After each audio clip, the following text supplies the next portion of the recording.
आज की इस वीडियो में हम लोग हल करेंगे बिहार बोर्ड वर्ग 8 प्रश्नावली 11.1। प्रश्नावली 11.1 से संबंधित जो भी बेसिक वीडियो है इनको सॉल्व कर दिया गया है। अगर आपने देखे तो आप देख सकते हैं, इसका लिंक इसी वीडियो के डिस्क्रिप्शन में दिया गया है, या फिर आप ऊपर में आई बटन पर क्लिक करके इसको देख सकते हैं। तो देखिए यहाँ पे प्रश्न संख्या 1 का जो 1 है, जैसे कि आप देख रहे हैं यहाँ पे दिया गया है। तो यहाँ पे आपसे पूछा जा रहा है कि x तथा y समानुपाती है कि नहीं है। तो चलिए यहाँ पे हम लोग ये देखते हैं कि x और y समानुपाती है कि नहीं है। तो देखिए इसके लिए हम क्या करेंगे, जैसे कि देखिए 3/12 है, ठीक है। चलिए यहाँ पे 3/12 को लिखते हैं।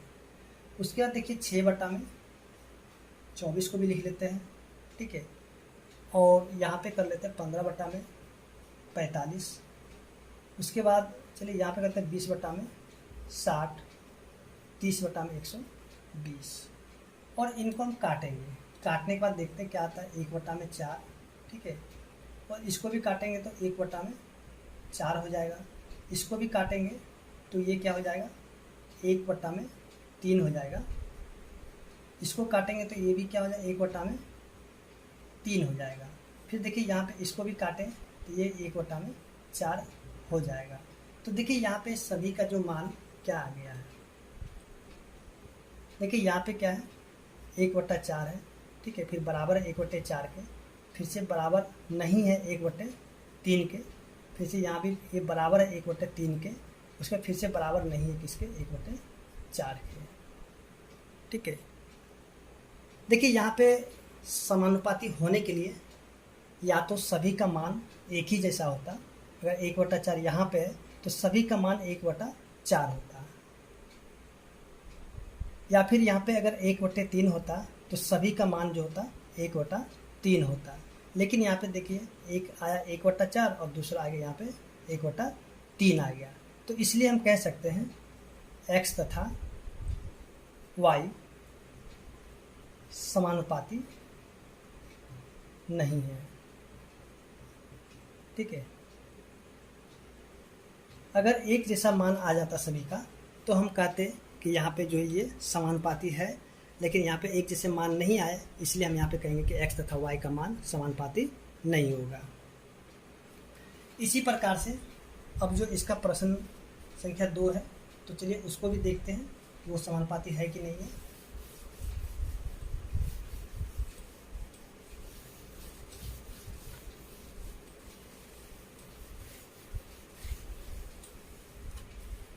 देखिए प्रश्न संख्या 2, 1 का 2 है, x है, y है।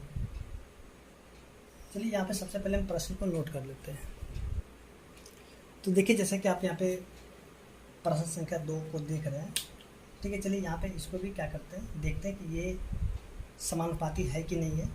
तो इसके लिए हम करेंगे क्या, चलिए यहाँ पे x हो गया और ये y हो, चलिए यहाँ पे इसको ले लेते हैं, 1/1.5 है, ठीक है। उसके बाद यहाँ पे देखते हैं 3 और यहाँ पे 4.5 है, ठीक है, बट्टा में, फिर 9, फिर 13.5। उसके बाद 20/30 है। तो देखिए यहाँ पे एक काम करते हैं, देखिए यहाँ पे इस दशमलव को हटा के ऊपर में लिख लेते हैं 10, ठीक है। दशमलव हटेगा तो ऊपर में 10 जाएगा, ठीक है। 1 गुना में 10, यानी कि दशमलव हटाने पे 10 ऊपर जाएगा। तो देखिए इसको जब काटेंगे 5 के पहाड़े से तो 2 हो जाएगा और ये 3 हो जाएगा, यहाँ पे 2/3 हो गया। ठीक इसी प्रकार से यहाँ भी करते हैं, इसका दशमलव हटा के ऊपर लिख लेते हैं 10, ठीक है, दशमलव हट गया। अब देखिए यहाँ 3 से काटेंगे तो 15×3=45, फिर से ये कटेगा तो 2 और ये हो जाएगा 3, तो ये हो जाएगा 2/3। फिर से यहाँ भी उसी प्रकार से करते हैं, यहाँ से 9 और गुना में 10, यहाँ पे दशमलव हट गया। अब देखिए ये काटेंगे तो कटेगा 15 बार में, फिर से देखिए यहाँ पे हो जाएगा 2 और ये हो जाएगा 3, यानी कि 2/3, ठीक है, सॉरी। उसके बाद देखिए यहाँ पे इस 0 से 0 काटे तो यहाँ पे देखिए 2/3 हो गया। तो देखिए यहाँ पे काटने के बाद सभी का मान देखते हैं, 2/3 बराबर हो गया किसके, फिर से 2/3 का, फिर से बराबर हो गया 2/3 का, फिर बराबर हो गया 2/3 का। तो देखिए यहाँ पे सभी का मान क्या हो गया, यानी कि एक कांस्टेंट हो गया, ठीक है, कि यानी कि कांस्टेंट हो गया, स्थिर हो गया, ठीक है। तो यहाँ पे जो है देखिए सभी का मान क्या कांस्टेंट स्थिर हो गया, तो इसलिए हम कहेंगे, इसलिए x और y समानुपाती है, ठीक है। तो चलिए अब यहाँ पे देखते हैं जो इसका प्रश्न संख्या 2 है। देखिए प्रश्न संख्या 2, तो चलिए यहाँ पे देखते हैं हम लोग प्रश्न संख्या 2 को। जैसे कि आप देख रहे हैं नीचे में दिया गया है। तो देखिए प्रश्न संख्या 2 में क्या दिया गया है, टाइपिंग की परीक्षा पास करने के लिए कम से कम 30 शब्द प्रति मिनट टाइप करने होते हैं। टाइपिंग की परीक्षा पास करने के लिए कम से कम 30 शब्द प्रति मिनट, ठीक है, प्रति मिनट टाइप करने होते हैं। एक परीक्षा को पास करने के लिए आधे घंटे में कम से कम कितने शब्द टाइप करने होंगे, ठीक है। तो देखिए यहाँ पे क्या करेंगे, सबसे पहले हमें यहाँ पे जो चीज़ निकालना होगा, ठीक है, अगर ऊपर में यहाँ पे जो हमें निकालना होगा, ठीक है, तो उसमें से उस राशि को x या फिर हम y मान सकते हैं, ठीक है, कोई कुछ भी मान सकते हैं। तो चलिए यहाँ पे हम क्या करते हैं, लिखते हैं माना कि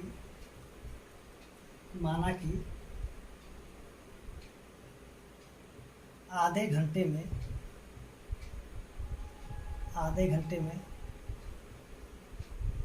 टाइप किए गए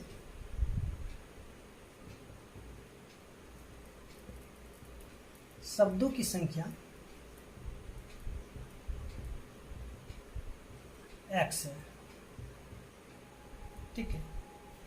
माना कि आधे घंटे में टाइप किए गए शब्दों की संख्या x है, ठीक है, हमने x मान लिया टाइप किए गए शब्दों की संख्या को, ठीक है। या फिर आप यहाँ पे ऐसे भी कर सकते हैं, माना कि आधे घंटे में टाइप की गई संख्या जो है, आधे घंटे को x मान सकते हैं, सर x या y मान सकते हैं। चलिए यहाँ पे ठीक है ये भी।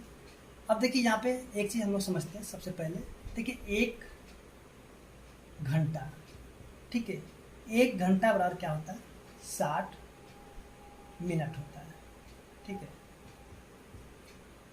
1 घंटा बराबर 60 मिनट होता है, ठीक है। तो देखिए यहाँ आधे घंटे, ठीक है, तो आधा घंटा बराबर कितने मिनट हो गए, देखिए आधा घंटा बराबर हो जाएगा, आधा घंटा हो जाएगा आपका 30 मिनट के बराबर, ठीक है। आधा घंटा हो जाएगा आपका 30 मिनट के बराबर होगा। कोई जो है यानी कि परीक्षार्थी जो है 1 मिनट में वो 30 शब्द को टाइप कर लेता है। तो 30 मिनट में कितने शब्द को टाइप करेगा, तो देखिए 30 मिनट के लिए हमने क्या किया, उसको मान लिया है x मान लिया। तो चलिए यहाँ पे हम क्या करते हैं, एक डायग्राम बनाते हैं, उसके बाद इसको हल करेंगे। तो देखिए यहाँ पे क्या करते हैं, देखिए टाइप किए गए शब्दों की संख्या, ठीक है, टाइप किए गए शब्दों की संख्या। उसके बाद यहाँ पे कर लेते हैं समय, और समय किसमें, मिनट में, तो इसको हम लिखते हैं मिनट में, ठीक है, ये हो गया मिनट में।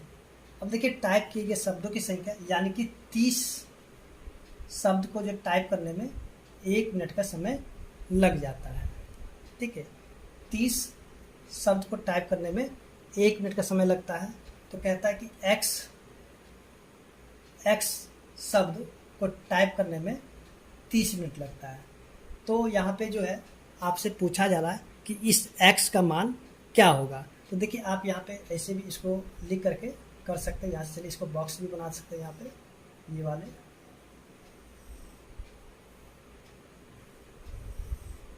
ठीक है, यहाँ से। तो यहाँ पे इसलिए, ठीक है, ये हो जाएगा 30/1 बराबर में x बटा में 30 हो जाएगा।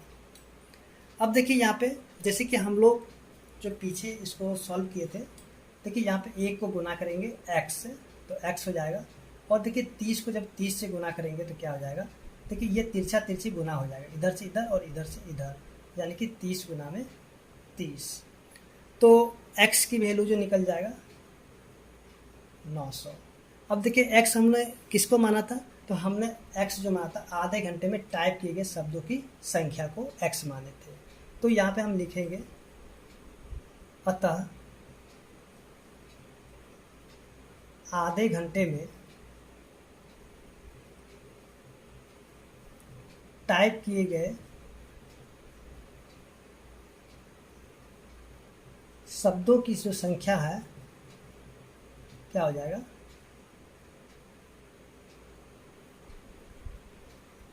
संख्या बराबर हो जाएगा आपका 900। तो इस प्रकार से हम देखेंगे जो ये प्रश्न संख्या 2 है हल हो चुका है, और उम्मीद करते हैं कि आपको प्रश्न संख्या 2 समझ में आ गया होगा। तो चलिए यहाँ पे अब जो है देखते हैं प्रश्न संख्या 3।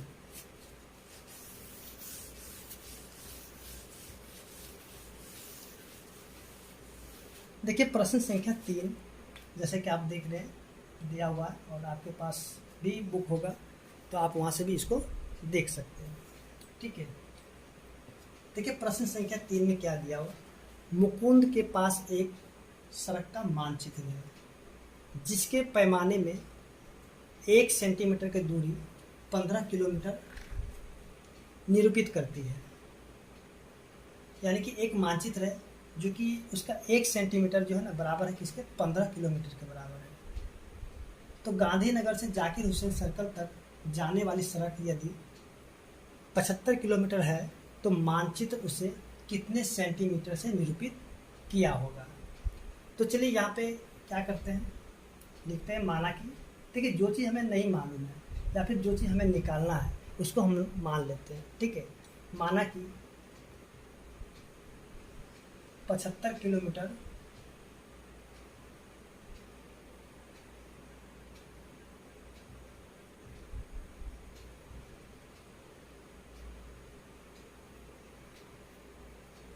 माना कि 75 किलोमीटर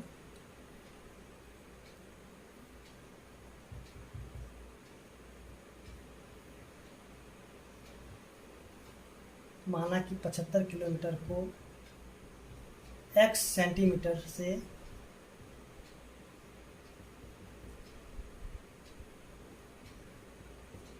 निरूपित, माना कि 75 किलोमीटर को x सेंटीमीटर से निरूपित किया गया होगा, किया गया। देखिए जो चीज़ हमें नहीं मालूम है, ठीक है, उसको हम x या y मान सकते हैं। तो यहाँ पे किया गया होगा, ठीक है। अब देखिए यहाँ पे क्या करते हैं कि चलिए यहाँ पे लिखते हैं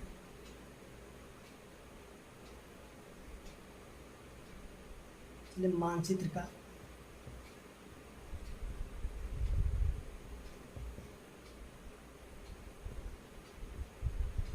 पैमाना, यहाँ पे चलिए यहाँ पे मानचित्र का पैमाना, ठीक है, और यहाँ पे कर लेते दूरी किलोमीटर में,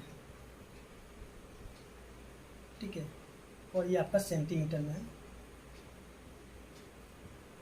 चलिए अब देखिए यहाँ पे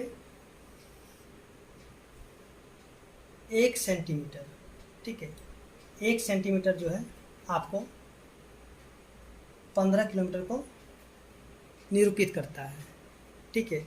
1 सेंटीमीटर 15 किलोमीटर दूरी को निरूपित कर लेता है।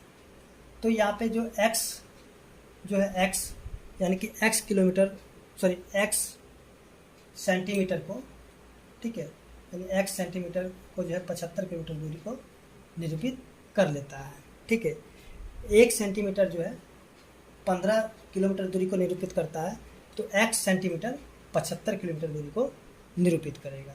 ठीक है, तो यहाँ से आप इसको ऐसे कर सकते हैं और यहाँ से आप क्या कीजिएगा, ये जो x है तो इस x का वैल्यू यानी कि मान निकाल लीजिएगा तो आपका आंसर यहाँ पे आ जाएगा। ठीक है, तो चलिए यहाँ पे इसलिए 1/15 बराबर में x बटा में 75। ठीक है, 1/15 बराबर में x बटा में 75। आप इसको क्या कीजिए, तिरछा तिरछी गुना कर दीजिए। देखिए 1 को गुना करते 75 से और 15 को गुना करते x से, यानी कि 15 गुना में x बराबर में 1 को जब 75 से गुना करेंगे तो ये हो जाएगा 75।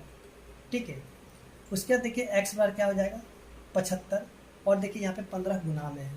ठीक है, 15 क्या है गुना में, तो इस तरफ आकर के हो जाएगा बट्टा यानी कि भाग में। ठीक है, भाग यानी कि बट्टा। ठीक है, या बट्टा यानी भाग, जो भी कहिए। अब देखिए यहाँ पे 15 के पारे में 75 आएगा 5 बार में। ठीक है, तो यहाँ पे क्या हो जाएगा, x की जो मान है कितना हो जाएगा, चलिए यहाँ पे कर लेते हैं x बराबर में 5। ठीक है, अब देखिए x हम किसको माने थे, तो x जो हम माने थे 75 किलोमीटर को, जो x सेंटीमीटर में निरूपित करता है। ठीक है, उसी को तो यहाँ पे हम लिखेंगे अब क्या, अतः 75 किलोमीटर, ठीक है, दूरी को 5 सेंटीमीटर से निरूपित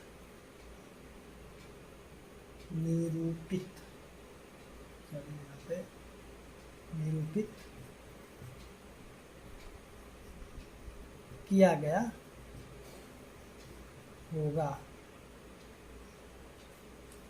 तो आप जो यहाँ पे इसी प्रकार से सभी प्रश्नों को हल कर सकते हैं। इसी प्रकार से जो हम देखेंगे, जो इसका प्रश्न संख्या 4 है, जैसे कि आप यहाँ पे देख रहे प्रश्न संख्या 4 दिया गया है। देखिए प्रश्न संख्या 4 में क्या दिया गया है, कह रहा है कि 25 मीटर कपड़े का मूल्य 337 रुपये 50 पैसा है। ठीक है, 25 मीटर कपड़े का मूल्य 337 रुपये 50 पैसा है, तो उसी प्रकार के 60 मीटर कपड़े का मूल्य क्या होगा। ठीक है, तो आप जो इसको दो तरीके से हल कर सकते हैं। तो चलिए हम यहाँ पे क्या करते हैं, जिस प्रकार से एक प्रश्न को हल किए हैं उसी प्रकार से यहाँ पे सभी प्रश्नों को हल करेंगे। ठीक है, तो देखिए यहाँ पे जो है सबसे पहले हमें निकालना कि उसी प्रकार के 60 का प्रश्न, यानी कि प्रश्न संख्या 1 को। ठीक है, 1, तो देखिए यहाँ पे देखेंगे 60 मीटर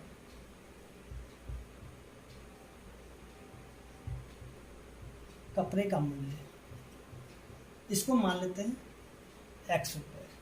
ठीक है, देखिए 60 मीटर कपड़े का मूल्य हमें निकालना है, तो उसको हम मान लिए x रुपये। देखिए यहाँ पे जो एक ही तरह से आपको बताया जा रहा है, जिस तरह से हमने प्रश्न संख्या 2, 3 को किए, ठीक उसी प्रकार से यहाँ पे इसको भी हल करेंगे। देखिए इसको बनाने के और भी दूसरे तरीके हैं। तो देखिए यहाँ पे 60 मीटर कपड़े का मूल्य को हमने मान लिया x रुपये। ठीक है, आप पहले प्रश्न को लिख लीजिएगा, बाद में इसको हल कीजिएगा। अब देखिए यहाँ पे क्या करते हैं, x रुपये मान लिए, तो यहाँ पे जो दिया गया है, चलिए यहाँ पे हम करते हैं कपड़े की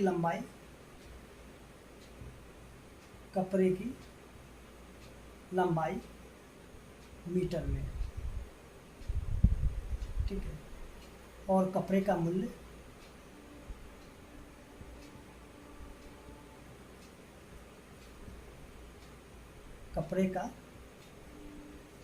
मूल्य रुपए में। ठीक है, या फिर आप इसको सीधे सीधे भी लिख सकते हैं। यहाँ पे कपड़े की लंबाई का घेरा लेते हैं। ठीक है, और कपड़े का मूल्य। ठीक है, देखिए यहाँ पे ये जो है कपड़े की लंबाई, सबसे पहले जो दिया गया है प्रश्न में 25 मीटर। ठीक है, और इसका जो मूल्य दिया हुआ 337 रुपये 50 पैसे। तो आपसे पूछ रहा कि 60 मीटर कपड़े का मूल्य क्या होगा। तो देखिए 60 मीटर कपड़े का मूल्य को हमने मान लिया x रुपया, तो यहाँ लिखते हैं x रुपया, ठीक है। यहाँ से अब जो यहाँ पे देखेंगे, इसलिए अब ये 25 बटा में 337.50 बराबर 60 बटा में x। तो देखिए इस x का जब हम मान निकालेंगे तभी हमारा उत्तर आ जाएगा, ठीक है। चलिए यहाँ पे x का मान निकालते हैं। देखिए इसको तिरछा तिरछी गुना कराएंगे तो ये हो जाएगा 25 गुना में x और बराबर 60 गुना में 337.50। तो x बराबर क्या हो जाएगा 60 गुना में 337.50 बटा में 25। अब देखिए मन है तो आपका यहाँ से दशमलव हटा करके नीचे में यहाँ पे 100 लिख सकते हैं। 0 से 0 कट गया, फिर 0 से 0 कट गया। अब 25 के पारे से इसको भाग लगा लेते हैं, कितने बार में ये कट जाता है। तो 25 से हम लगाएंगे 3375 को भाग 1,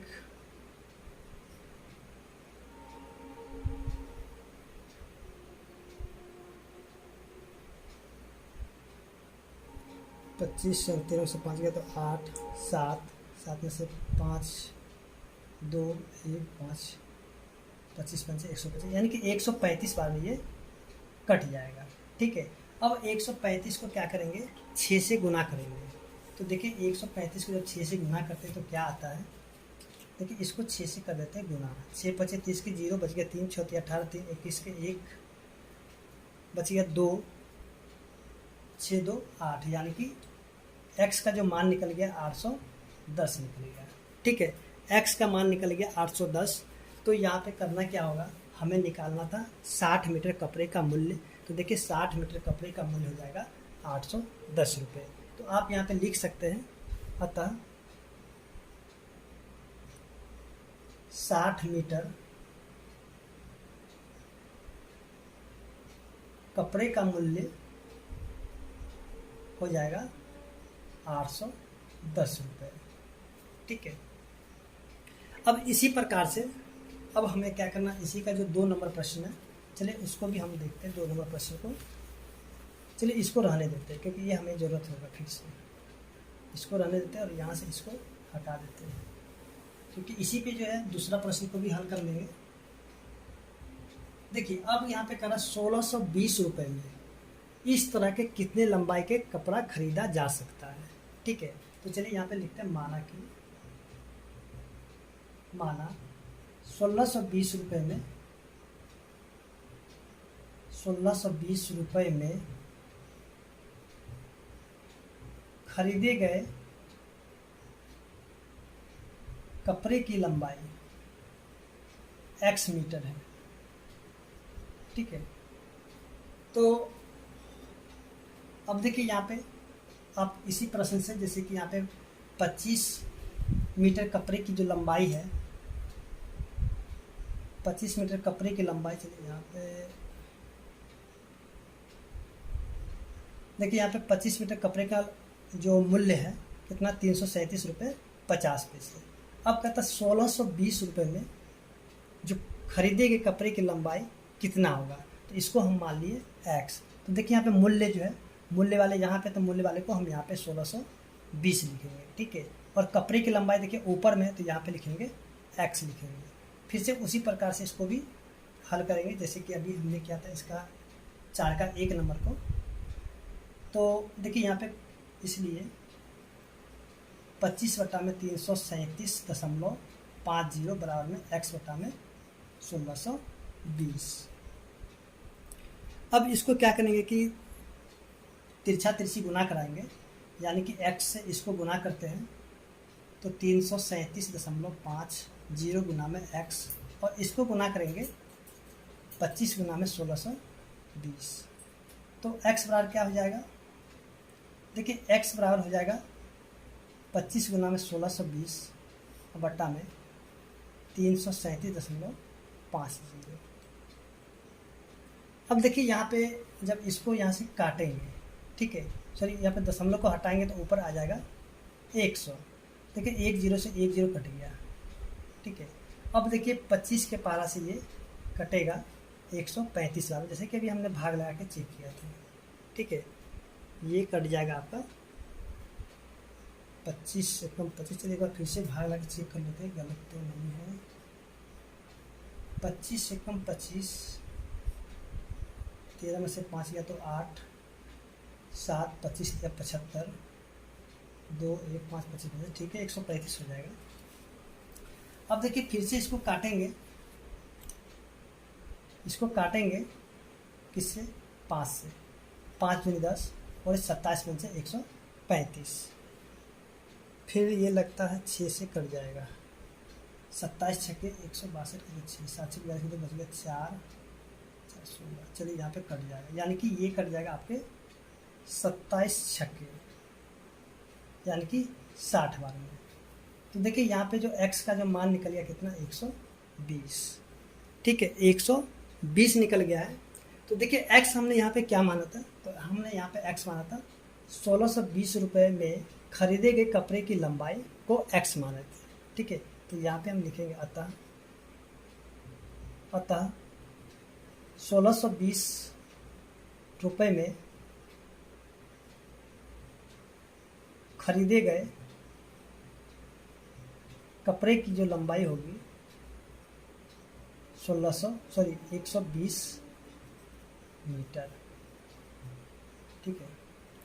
तो देखिए यहाँ पे आपको जो एक ही प्रकार से सभी प्रश्न को बना के दिखाया जा रहा है, ठीक है। आप और भी तरीके इसको बनाने के लिए यूज कर सकते हैं।